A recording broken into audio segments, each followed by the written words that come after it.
بسم اللہ الرحمن الرحیم۔ 5 منٹ کے مدرسے کے پروگرام میں تمام ناظرین کو خوش آمدید۔ الحمدللہ یہ پروگرام رمضان المبارک کے حوالے سے بعد نماز ظہر درس حدیث کے عنوان پر 5-10 منٹ کا یہ درس ہوتا ہے۔ جمعہ والے دن چونکہ جمعہ بھی ہوتا ہے، پھر جمعے کا بیان بھی ہوتا ہے، اس لیے اس پروگرام کو جمعہ والے دن ملتوی کر دیتے ہیں۔ آج کا درس اسلامی تاریخ۔ سب سے پہلے ایمان لانے والے۔ نبوت مل جانے کے بعد رسول اللہ صلی اللہ علیہ وسلم نے تبلیغ شروع کر دی۔ چونکہ عرب میں صدیوں سے کفر و شرک کی وبا پھیلی ہوئی تھی، ہر شخص اس میں مبتلا تھا، اس لیے کھلم کھلا پیغام حق پہنچانا ایک مشکل کام تھا۔ لہذا حضور صلی اللہ علیہ وسلم نے پوشیدہ طور سے لوگوں کو اسلام کی دعوت دی۔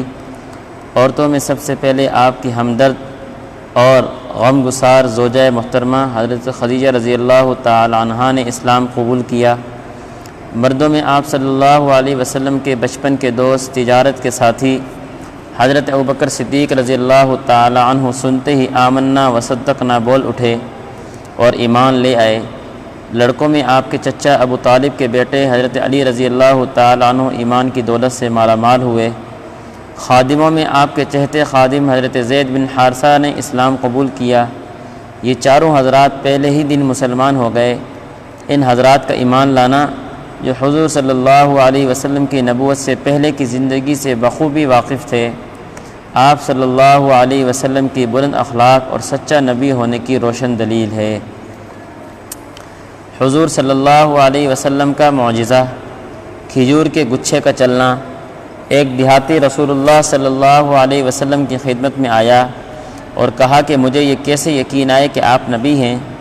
آپ صلی اللہ علیہ وسلم نے فرمایا، اگر میں اس کھجور کے خوشے کو بلا لوں تو تم میرے نبی ہونے کو مان لو گے؟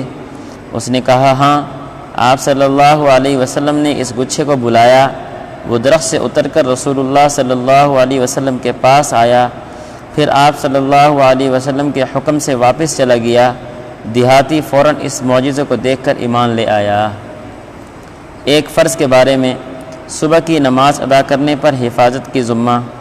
رسول اللہ صلی اللہ علیہ وسلم نے فرمایا، جس شخص نے صبح کی نماز ادا کی وہ اللہ کی حفاظت میں ہے۔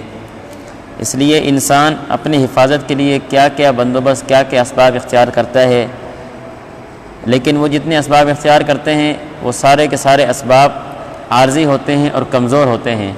اللہ رب العزت کی ذات ایسی طاقتور ہے کہ اس ذات کے مقابلے میں کوئی ذات بھی اتنی طاقتور نہیں ہو سکتی، تو کیوں نہ ہم اللہ رب العزت کی حفاظت میں آ جائیں۔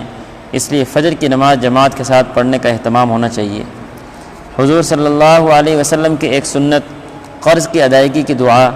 رسول اللہ صلی اللہ علیہ وسلم نے حضرت علی رضی اللہ تعالیٰ عنہ کو یہ دعا قرض کی ادائیگی کے لیے سکھائی۔ اللہم اکفنی بحلالک عن حرامک واغننی بفضلک عمن سواک۔ اے اللہ مجھے اپنا حلال رزق عطا فرما، حلال رزق عطا کر کے حرام سے میری حفاظت فرما، اور مجھے اپنے فضل سے اپنے سوا سب سے بے نیاز کر دے۔ ایک اہم عمل کی فضیلت، خزانچی کا بخوشی صدقہ دینا۔ رسول اللہ صلی اللہ علیہ وسلم نے فرمایا، امانت دار خزانچی 2 صدقہ کرنے والوں میں سے ایک ہے، جبکہ اسے صدقہ دینے کا حکم دیا گیا ہو اور وہ خوش دلی سے پورا صدقہ اس شخص کو دے دے جس کو دینے کا حکم ملا ہے۔ فائدہ، 2 صدقہ کرنے والوں میں سے مراد ایک خزانچی، دوسرا مالک جس نے صدقہ کرنے کا حکم دیا ہے۔ اگر خزانچی امانت داری کے ساتھ مالک کے حکم کے مطابق خوش دلی سے صدقہ کرے تو حضور صلی اللہ علیہ وسلم نے اسے بھی صدقہ کرنے والوں میں شمار فرمایا ہے۔ ایک گناہ کے بارے میں، زکوٰۃ نہ دینے کا انجام۔ قرآن میں اللہ تعالیٰ فرماتے ہیں، جو لوگ سونا چاندی جمع کر کے رکھتے ہیں اور اس کو اللہ کے راستے میں خرچ نہیں کرتے، زکوٰۃ ادا نہیں کرتے، آپ ان کو دردناک عذاب کی خبر سنا دیجئے کہ جس دن اس سونے چاندی کو آگ میں تپایا جائے گا، پھر اس سے ان کی پیشانیوں اور ان کے پہلوؤں اور ان کی پیٹھوں کو داغا جائے گا، اور کہا جائے گا کہ یہی وہ سونا چاندی ہے جس کو تم نے اپنے لیے جمع کیا تھا، اب اپنے جمع کیے ہوئے کا مزہ چکھو۔ دنیا کے بارے میں، مال اور اولاد دنیا کے لیے زینت۔ قرآن میں اللہ تعالیٰ فرماتے ہیں مال اور اولاد یہ صرف دنیا کی زندگی کی ایک رونق ہے، جو نیک اعمال ہمیشہ باقی رہنے والے ہیں وہ آپ کے رب کے نزدیک ثواب اور بدلے کے اعتبار سے بھی بہتر ہیں اور امید کے اعتبار سے بھی بہتر ہیں، لہٰذا نیک عمل کرنے کی پوری کوشش کرو اور اس پر ملنے والے بدلے کی پوری امید رکھو۔ آخرت کے بارے میں، دوزخ کے کپڑے۔ حضرت عمر رضی اللہ تعالیٰ عنہ فرماتے ہیں کہ جبرائیل علیہ السلام نے رسول اللہ صلی اللہ علیہ وسلم سے عرض کیا، مجھے اس ذات کی قسم جس نے آپ کو حق پر مبعوث فرمایا، اگر دوزخ کے کپڑوں میں سے کسی کپڑے کو آسمان اور زمین کے درمیان لٹکا دیا جائے تو زمین پر رہنے والے سب جاندار اس کی گرمی سے ہلاک ہو جائیں، تو جو آدمی جہنم میں ڈالا جائے گا اس کا کیا حال ہوگا؟